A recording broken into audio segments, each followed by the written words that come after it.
tujuan, kaidah kebahasaan, struktur, serta contoh dari teks berita. Jadi, apa itu definisi dari teks berita? Definisi dari teks berita adalah teks yang berisi informasi tentang suatu kejadian atau peristiwa dengan nyata, yang bersifat aktual atau terkini, dan faktual yaitu berdasarkan dengan fakta. Kemudian, tujuan ditulisnya teks berita ini. Yang pertama, untuk menyampaikan informasi. Berita bertujuan untuk memberikan informasi kepada masyarakat tentang peristiwa yang terjadi di sekitar mereka. Yang kedua, untuk mendidik. Berita dapat mendidik masyarakat dengan memberikan wawasan dan pengetahuan baru tentang berbagai hal. Yang ketiga, untuk menghibur. Berita dapat menghibur masyarakat dengan menyajikan cerita yang menarik dan informatif. Dan yang keempat, untuk memengaruhi halayak. Berita dapat memengaruhi opini dan perilaku masyarakat dengan menyajikan informasi yang objektif dan berimbang. Kemudian, untuk kaidah kebahasaan dari teks berita adalah 1. Menggunakan kalimat langsung. Kalimat langsung adalah kalimat yang mengutip ucapan atau perkataan seseorang secara persis, biasanya menggunakan tanda petik. Kalimat tidak langsung adalah kalimat yang menceritakan kembali perkataan orang lain tanpa mengutip langsung. Kemudian, fungsinya dalam teks berita adalah untuk menampilkan pernyataan narasumber secara akurat dan jelas. Kemudian yang kedua adalah bahasa yang digunakan lugas dan jelas. Bahasa yang sederhana, mudah dimengerti, langsung ke inti informasi tanpa penggunaan istilah yang membingungkan pembaca umum, tidak bertele-tele dan juga tidak ambigu. Kemudian yang ketiga adalah penggunaan kata kerja mental dan material. Kata kerja material menyatakan tindakan fisik yang nyata. Contohnya seperti memotong, membangun, menghancurkan, dan memasang. Untuk kata kerja mental yaitu menunjukkan proses berpikir atau perasaan batin. Contohnya menilai, mengira, menyadari, atau memahami. Fungsinya dalam teks berita adalah untuk menyampaikan kegiatan yang terjadi secara nyata dan juga untuk reaksi pikiran atau perasaan.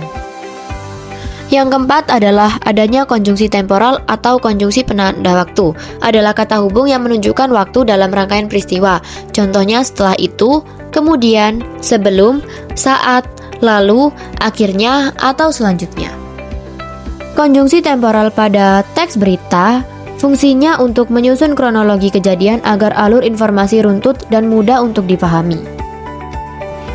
Kemudian yang kelima adalah adanya keterangan waktu dan tempat meliputi unsur 5W dan 1H, yaitu keterangan waktu, kapan peristiwa terjadi, keterangan tempat, di mana peristiwa berlangsung, what untuk apa, who untuk siapa, when untuk kapan, where untuk di mana, why mengapa, dan how bagaimana. Fungsinya dalam teks berita adalah memberikan informasi lengkap agar pembaca tahu detail kejadian dari berbagai aspek. Yang keenam, adanya fakta dan data. Isi berita harus berdasarkan fakta nyata, bukan opini, spekulasi, atau rekayasa. Fakta dapat diperkuat dengan data, bukti, kutipan sumber terpercaya, atau angka statistik. Fungsinya dalam berita untuk menjamin berita itu akurat, terpercaya, dan objektif.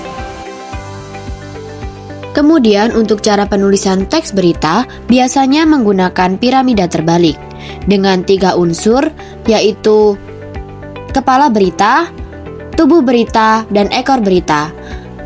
Kepala berita adalah tempat untuk informasi paling penting, meliputi siapa, apa, kapan, di mana, mengapa, dan bagaimana. Kemudian di tubuh berita terdapat informasi rinci dari berita. Dan yang terakhir adalah ekor berita, terdapat informasi tambahan dari berita tersebut. Kemudian, di sini ada contoh dari teks berita. Yang pertama ada judul, yaitu Yogyakarta diguyur hujan es. Fungsinya untuk menunjukkan inti peristiwa yang diberitakan. Yang kedua adalah kepala berita atau orientasi dari peristiwa. Paragraf pertama, hujan es sebesar kelereng disertai dengan angin puting beliung mengguyur kota Yogyakarta kemarin. Berisi ringkasan peristiwa utama, apa yang terjadi, kapan, di mana, dan dampaknya secara umum. Yang ketiga, tubuh berita, isi atau perincian dari peristiwa tersebut. Terdapat di paragraf kedua sampai keempat, kutipan warga tentang kondisi saat kejadian, reaksi warga yang panik, lokasi terparah dan dampak kerusakan atau pohon tumbang, pagar rusak, dan jalan tertutup. Bagian ini menjelaskan peristiwa secara lebih rinci dan mendalam. Dan yang keempat adalah ekor berita atau penutup, terletak pada paragraf terakhir. Sementara itu, gempa kembali mengguncang DIY dini hari kemarin, berisi informasi tambahan yang masih berkaitan dengan kondisi di wilayah saat itu.